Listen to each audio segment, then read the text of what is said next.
Olá pessoal, essa live é sobre o hiperparatiroidismo. As paratiroides, elas são 4 glândulas que ficam coladas na tiroide, na parte posterior. Lembrando, né, a tiroide fica daqui do pomo de Adão, do gogô para baixo, e as paratiroides, que são 4 em geral, ficam na parte posterior da tiroide.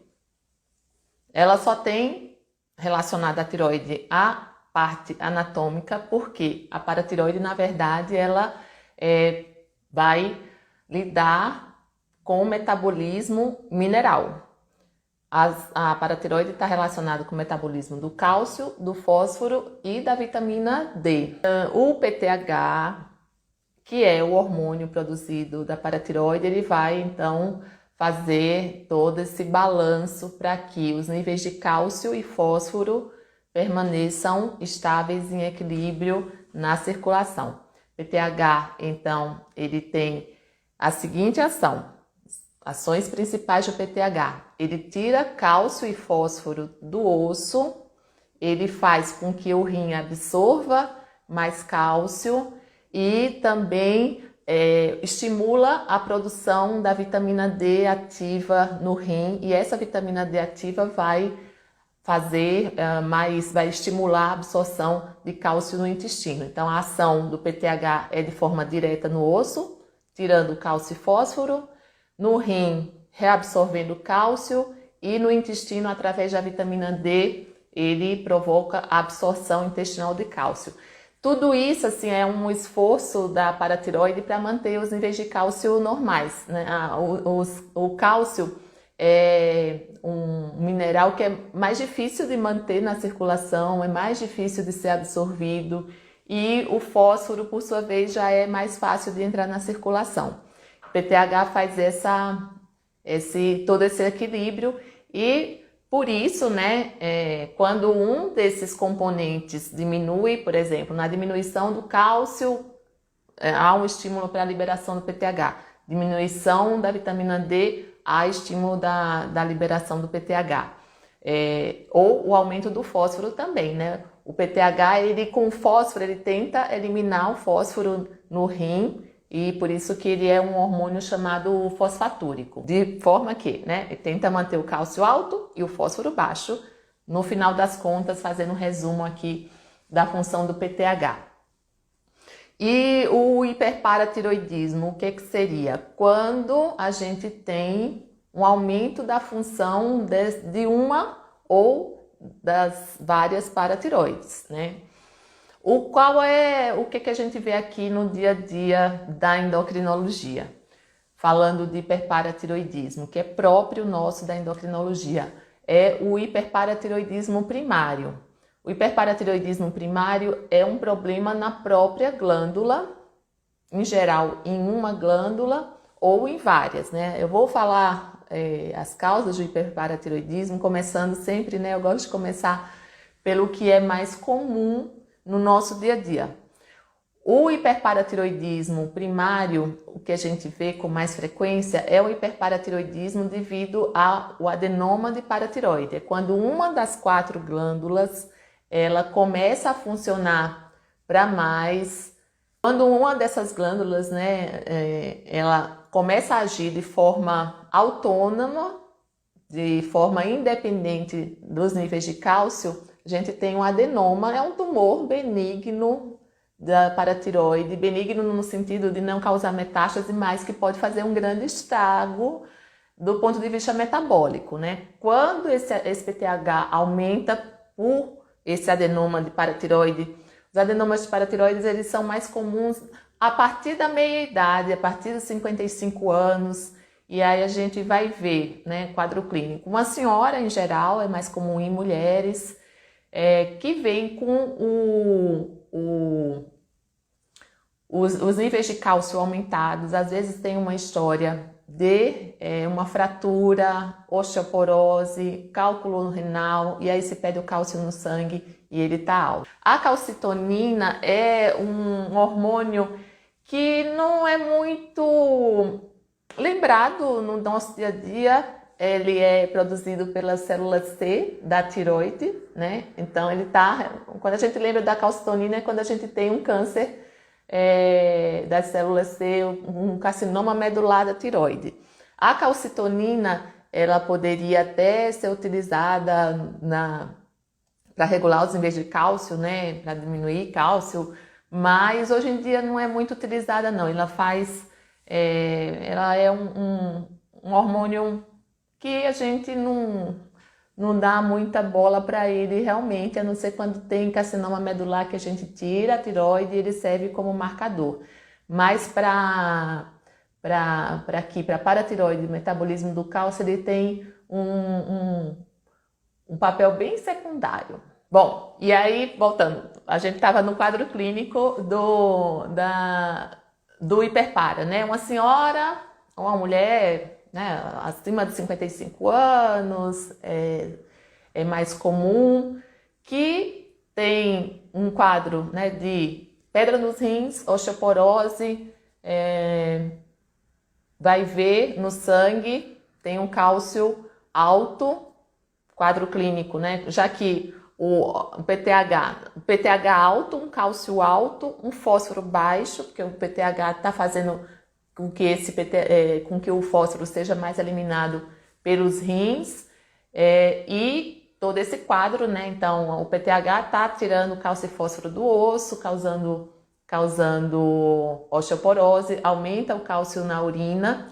Em geral, não há uma disfunção renal, mas o excesso de cálcio no sangue faz com que esse cálcio seja filtrado e promove um aumento do cálcio no rim, predispondo a cálculo renal.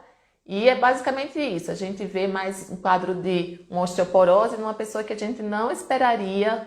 E quando o cálcio é alto, assim, é obrigatório pedir o PTH. O que é mais comum hoje em dia, talvez, respondendo essa pergunta do aumento do cálcio, que a gente vê aumento do cálcio independente do PTH, quer dizer, não é hiperpara.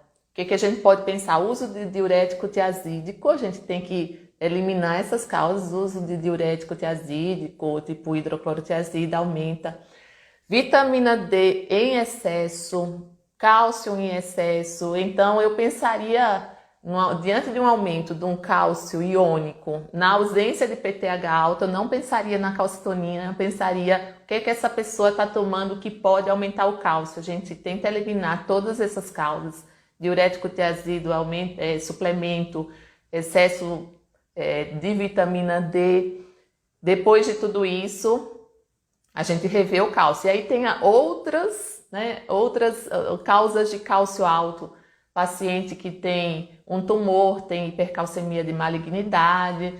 A classificação, né, quer dizer, o capítulo de cálcio é bem extenso. Aqui eu estou focando no hiperpara, mas o que é bem comum hoje em dia, quer dizer, que é mais comum do que pensar em calcitonina, é ver se a pessoa está tomando vitamina D em excesso ou cálcio em excesso. Isso realmente eu já tive paciente que estava com cálcio alto, estava tratando um câncer de mama, disse assim, será que é hipercalcemia por malignidade, que o tumor ele produz um tipo de substância que é o PTHRP. É como se fosse um PTH tumoral que faz todo o quadro do PTH e está relacionado a pacientes oncológicos, né? Mas não era excesso de vitamina D e de cálcio que ela estava tomando de forma inadvertida. Parou isso, melhorou totalmente o cálcio. Ai, obrigada, gente. Bom, seguindo aqui. Então, paciente, meia idade, cálcio alto, um fósforo baixo, PTH alto, já tirando todas as causas possíveis de aumento de cálcio que não seja intoxicação por vitamina D, excesso de cálcio. A gente pensa em hiperpara, né? Um pouquinho. Como é o diagnóstico? O diagnóstico de hiperpara é sempre laboratorial, tem que ter esses critérios, né? PTH alto, cálcio alto, aí pode ser cálcio total corrigido ou calciônico corrigido pela albumina, né? Tem detalhes lá no post do blog. Calciônico, fósforo baixo, batata, hiperpara. E a gente vai ver se tem indicação de cirurgia. Hiperpara é uma das doenças da endocrinologia que a gente tem, é uma boa, assim, que é uma doença curável, né? A gente tem muita doença que a gente não cura, mas a gente trata e controla: diabetes, hipotiroidismo, obesidade, são doenças crônicas, né? No hiperpara a gente tem a possibilidade de ter uma terapia curativa, que é a cirurgia. Mas não é qualquer hiperpara que é candidato à cirurgia, né? Então tem os critérios para a cirurgia de hiperparatiroidismo, que são, né, decorrentes dos efeitos do excesso do PTH. Que aí a gente vai ter, se a pessoa tem, né, a mulher tem osteoporose, vai ver na densitometria óssea um T menor que menos 2, dizia o padrão, 2,5 na verdade. Osteoporose e osteopenia com fratura, o cálcio alto, acima de 1 mg por decilitro do valor de referência, por exemplo, se o valor de referência é 10, ela tiver um cálcio de 11, pedra nos rins, se tem já disfunção renal por conta desse cálcio alto, da nefrolitíase, e a idade também. Deixa eu ver se eu estou esquecendo mais alguma coisa. A idade, então todos esses critérios são critérios diagnósticos, não diagnósticos, né, indicativos para o tratamento do hiperpara. Se o rim está funcionando para menos, se tem muito cálcio na urina em 24 horas, e idade abaixo de 50 anos, porque aí já vai ter um tempo grande aí para esse paciente complicar, e a gente, né, tá pegando uma janela de oportunidade muito boa. E o tratamento, geralmente, se o paciente tem condição de fazer cirurgia, a gente indica cirurgia. Para fazer cirurgia, a gente caminha para o cirurgião de cabeça e pescoço já com alguns exames de imagem, que são principalmente a cintilografia, que é principalmente a cintilografia de paratiroide. A cintilografia, ela vai ajudar para localizar a tiroide, geralmente né? Esse é o básico. Uma paratiroide aparece na cintilografia com MIB, e aí eles fazem também uma técnica para ver se não é um nódulo de tiroide. A cintilografia, já tem umas cintilografias que são conjugadas com a tomografia para ver a localização do tumor. O ultrassom ajuda também, né? Quando tem concordância com a cintilografia. Então, paciente tem cálcio alto, fósforo baixo, PTH alto, cintilografia positiva, tem indicação para cirurgia ou tem osteoporose, pedra nos rins, a gente encaminha para cirurgia, para o cirurgião de cabeça e pescoço. No SUS, a gente tem como encaminhar, no consultório particular também.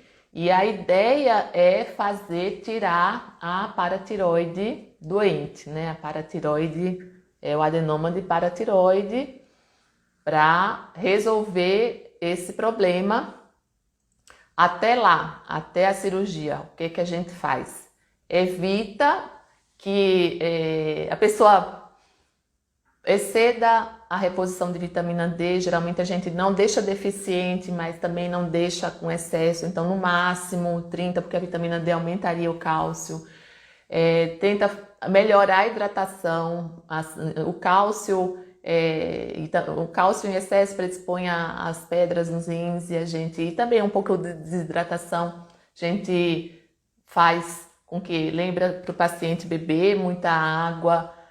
Até lá, pode proteger o osso usando medicações próprias, os bisfosfonatos, para tentar manter, né, o osso mais firme aí dessa ação do PTH, e encaminha para a cirurgia, né? Só os pacientes que realmente não têm condição cirúrgica que a gente tenta contornar os efeitos do aumento do PTH.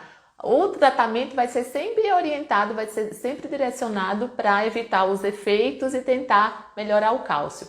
O cálcio alto, ele também pode dar um quadro de fraqueza generalizada, desânimo, até quadros meio depressivos. Isso aí não é muito bem quantificado, mas os pacientes depois da cirurgia podem melhorar desses aspectos também.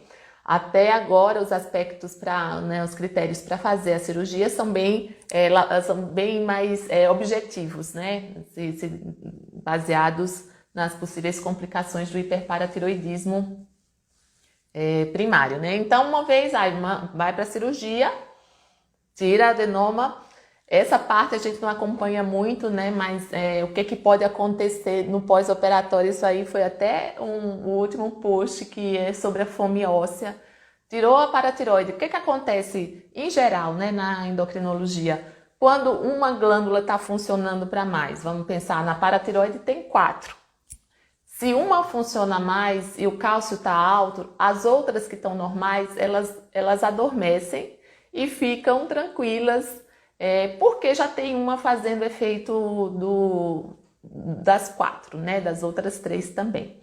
Quando a gente tira a paratiroide, o adenoma de paratiroide, a gente pode ter um hipoparatiroidismo transitório, quer dizer, uma deficiência do PTH, porque as outras ainda não aumentaram, né? A gente pode ver uma redução do cálcio.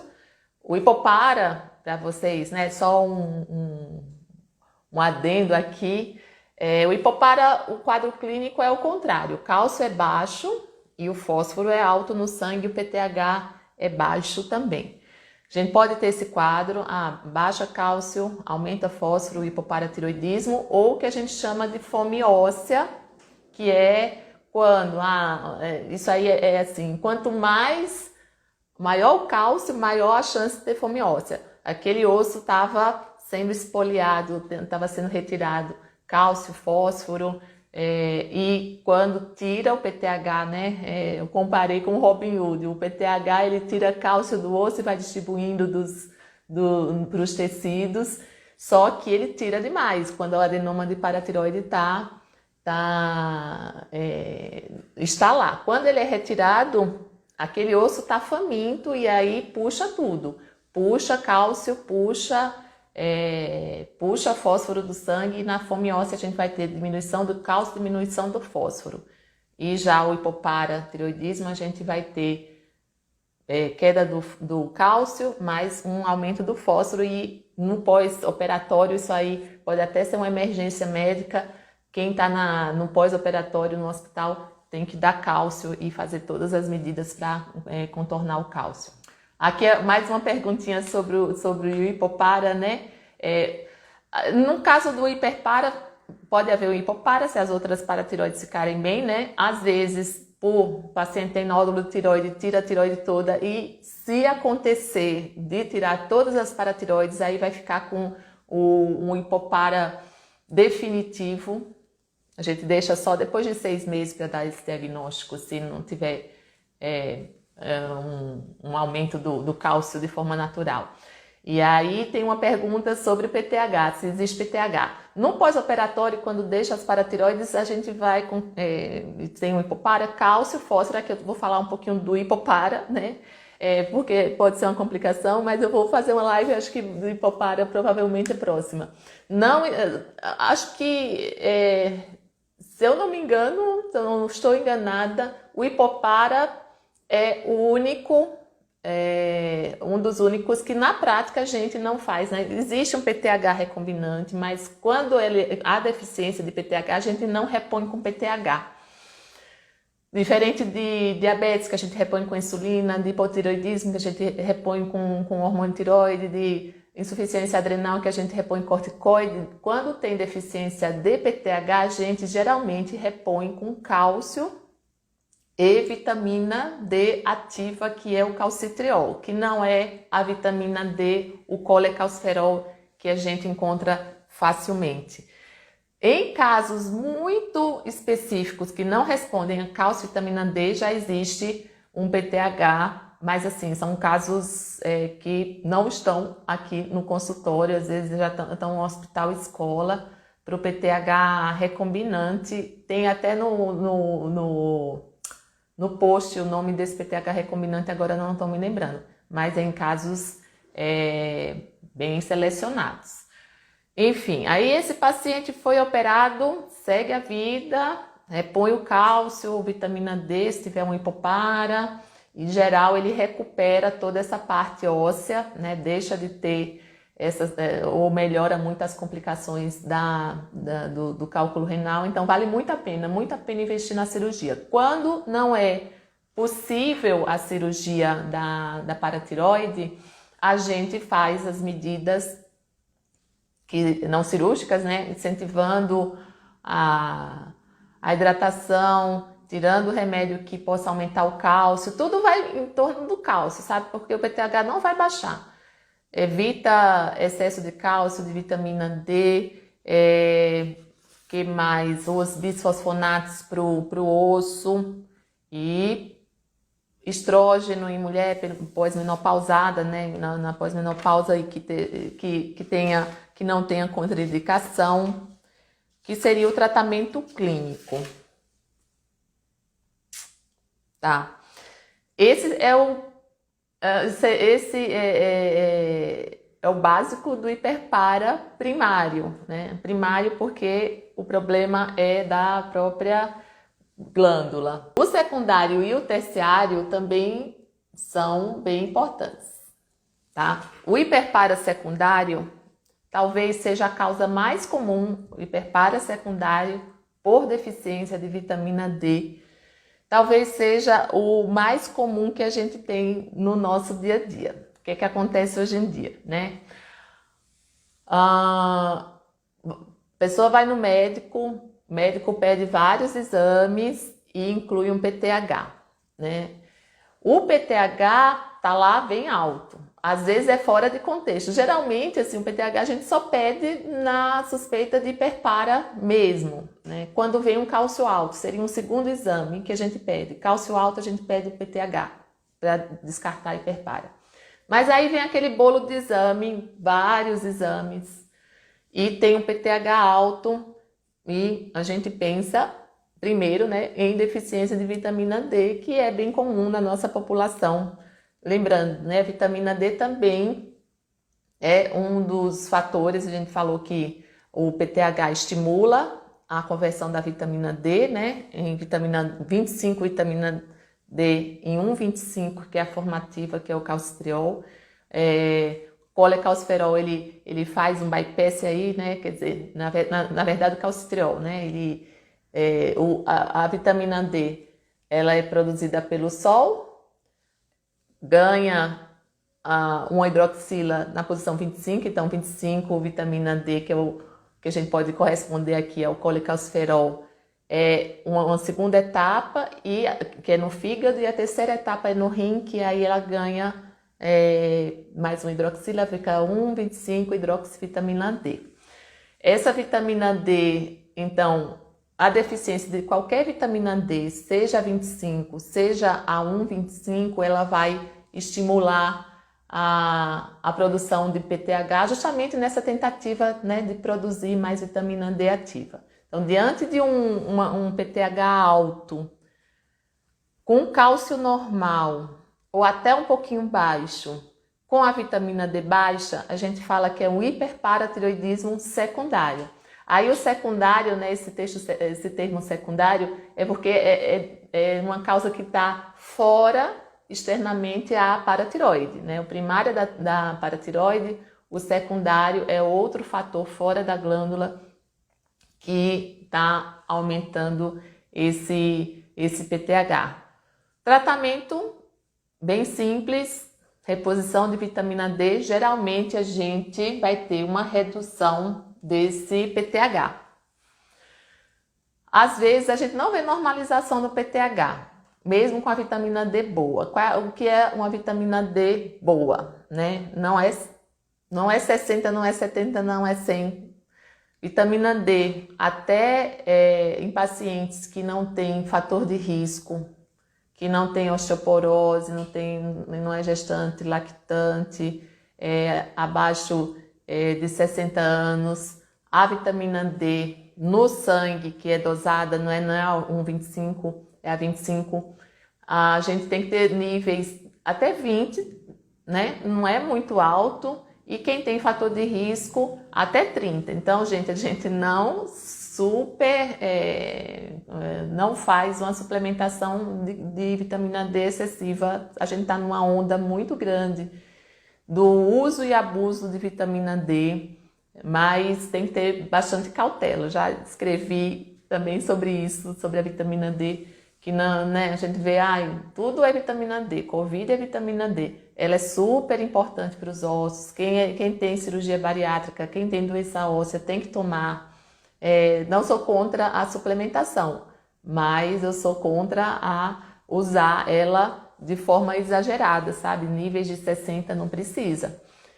Com níveis adequados, recomendados pela Sociedade Brasileira de Endocrinologia, que são esses, né? 20, se não tiver fator de risco, até 60 anos, e a partir de 60 anos, e com algum fator de risco, doença óssea, gestante, lactante, cirurgia bariátrica, etc., pelo menos 30. A gente vê uma redução, às vezes não vê normalização do PTH, mas o mais importante é a gente deixar o cálcio normal. Às vezes fica, né, angustiado para normalizar o PTH, e aí faz uma intoxicação, porque o cálcio sobe, né?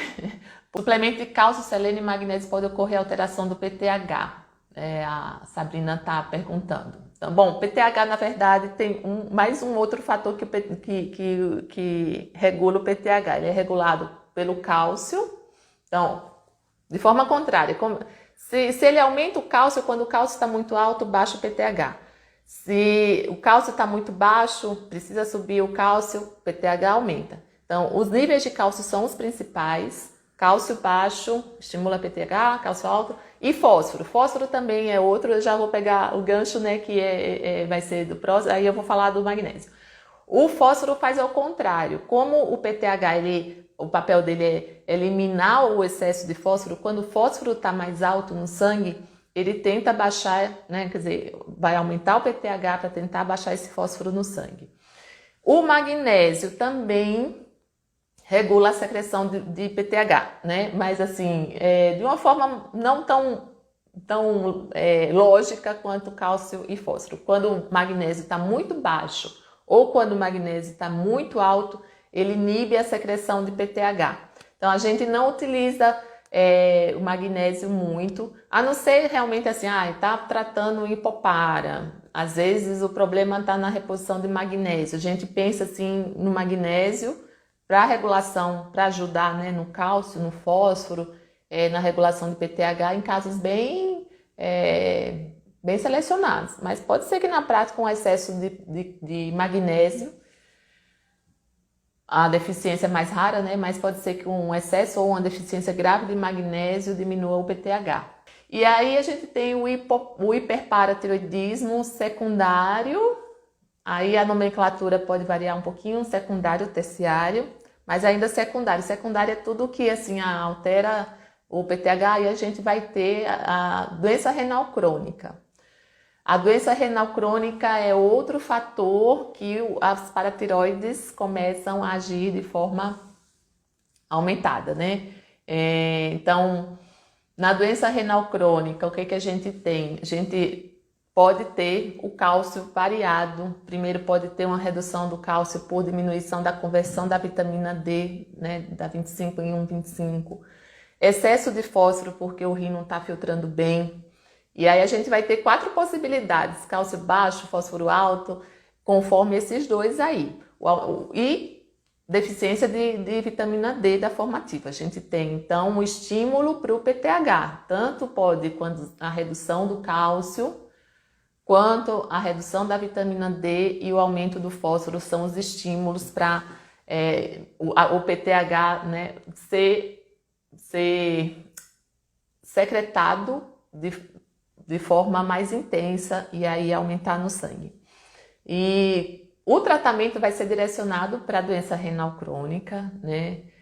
Os níveis de PTH vão estar mais altos na doença renal crônica.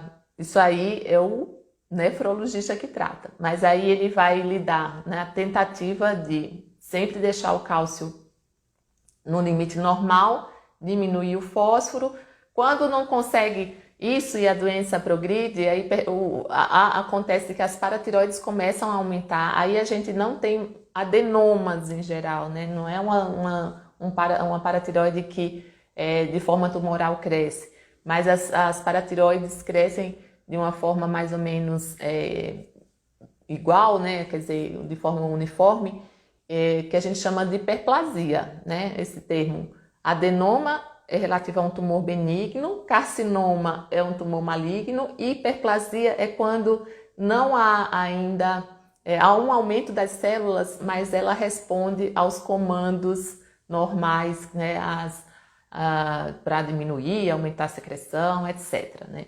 Então, pode haver a hiperplasia das paratiroides, de forma que o PTH começa a aumentar. Né? A doença renal crônica é bem complexa, porque assim, o osso ele pode estar alterado pela própria doença renal crônica, por hiperparatiroidismo, e o hiperparatiroidismo secundário na doença renal crônica, ele pode evoluir para o hiperparatiroidismo terciário, que é quando pulou esse ponto do hiperparatiroidismo secundário e uma das glândulas já de forma autônoma, praticamente tumoral, começa a produzir muito hormônio, né, independente dos níveis de cálcio. Nesse estágio, né, o cálcio já está aumentando, mas mesmo com cálcio alto, o PTH ainda é muito alto. E aí a gente tem um diagnóstico de hiperparatiroidismo terciário. O que é que vai diferenciar então? O hiperparatiroidismo, que pode até simular um hiperparatiroidismo primário, mas no hiperparatiroidismo terciário, a gente vai ter PTH alto, cálcio alto, fósforo geralmente está alto porque é doença renal crônica, né? Mas talvez possa estar reduzido. E a creatinina alta, que a creatinina é um marcador da função renal. Então, no primário a gente não tem muito isso, embora a creatinina possa estar alterada já por um dano por o cálcio alto que se deposita no tecido do rim ou pelo cálculo renal, mas assim, questões de livro de prova. Primário de adenoma, cálcio alto, PTH alto, fósforo baixo, creatinina, função renal normal. Terciário, PTH alto, cálcio alto, fósforo pode estar alto, mas a creatinina está alta porque já é uma doença renal crônica de base, esse paciente já está sendo acompanhado. E assim, o interessante é, às vezes, necessário até fazer cirurgia, dependendo dos níveis de PTH, mas os níveis de PTH eles precisam ser até mais altos, porque na doença renal crônica, por deficiência de vitamina D, por o desbalanço mineral, o osso fica bem, não é dinâmico essa troca, né? O osso ele troca, o esqueleto troca, a cada 10 anos a gente trocou todo o esqueleto. A gente precisa absorver e reabsorver o osso para o osso ser saudável e resistente. Então, na doença renal crônica, o osso fica dinâmico, ele fica paradinho, não se remodela e aí fica mais frágil. E o PTH dá um pouquinho de força aí na remodelação óssea, às vezes é difícil tratar e dar o diagnóstico desse diferencial, né? Se é uma doença óssea decorrente da doença renal crônica ou do hiperpara, às vezes é até preciso biópsia óssea para fazer essa diferenciação. E aí o tratamento vai ser tentar diminuir os níveis de fósforo com quelante de fósforo, medicação que segura o fósforo, repor vitamina D também na formativa, que é o calcitriol, mimético de cálcio, ou Cinacalcet, aqui não é minha prática, né? Mas é muito a prática do nefrologista. Em casos selecionados, que o PTH está muito alto, que tem, né, uma doença óssea grave, que é confirmado que é por conta do PTH, pode-se eventualmente encaminhar esse paciente para cirurgia no hiperparatiroidismo terciário, claro que sempre investigando, né, por cintilografia, se tem alguma aqui alguma paratiroide que aparece mais. Fora esses casos, que são os casos mais comuns na endocrinologia de hiperparatiroidismo, tem casos bem mais raros, né? Adenomas duplos, quando tem 2, geralmente é 4%. O hiperparatiroidismo já é uma doença relativamente rara, mas aqui na endocrinologia não é tão rara não. E tem doenças genéticas que também as paratiroides elas começam a funcionar para mais de forma hiperplásica, né? As 4 paratiroides começam a funcionar muito, são as neoplasias endócrinas múltiplas, que tem tumores, né? Tem na hipófise, de prolactina, na paratiroide e no pâncreas, se eu não me engano, é o tipo 1, neoplasia endócrina, que é uma mutação de um gene que a pessoa já nasce com esse defeito e vai ter esses tumores, e o tumor de paratiroide é um deles, né? O tumor não, quer dizer, a hiperplasia, ela vai aumentando, claro que a gente vai pensar que vai tratar como um tumor, e o tratamento realmente é cirúrgico. Aí nesse caso sempre se confirma se tem casos na família, dá para fazer triagem genética, qual o gene afetado, e em casos selecionadíssimos, realmente não é dia a dia do endocrinologista, não. Esses casos geralmente são também acompanhados em instituições maiores. O tratamento é tirar todas as paratiroides realmente, e às vezes até implanta um pedacinho da paratiroide no antebraço e vai monitorizando, né? Porque cirurgia de cabeça e pescoço, apesar de não ser um grande risco, não é toda hora que se pode abrir e fechar o pescoço, né? Como diz uma amiga minha, o pescoço não tem zíper. E quando entra uma segunda vez para fazer uma cirurgia já é um pouco mais complicado. O que eu estou fazendo, na verdade, é o seguinte: eu pego os temas que são mais vistos no blog e vou fazendo as lives conforme esses temas. No blog tem texto sobre as paratiroides, hiperpara primário, hiperpara secundário. Queria agradecer a vocês pela companhia, pela presença. Quem não conseguiu assistir ou está chegando agora, esse vídeo vai ficar gravado na íntegra, vai estar aqui no YouTube. Eu tento editar e também colocar as legendas, né? E é isso, gente. Próxima live na quarta-feira, provavelmente, hipoparatiroidismo. Obrigada, gente. Até mais.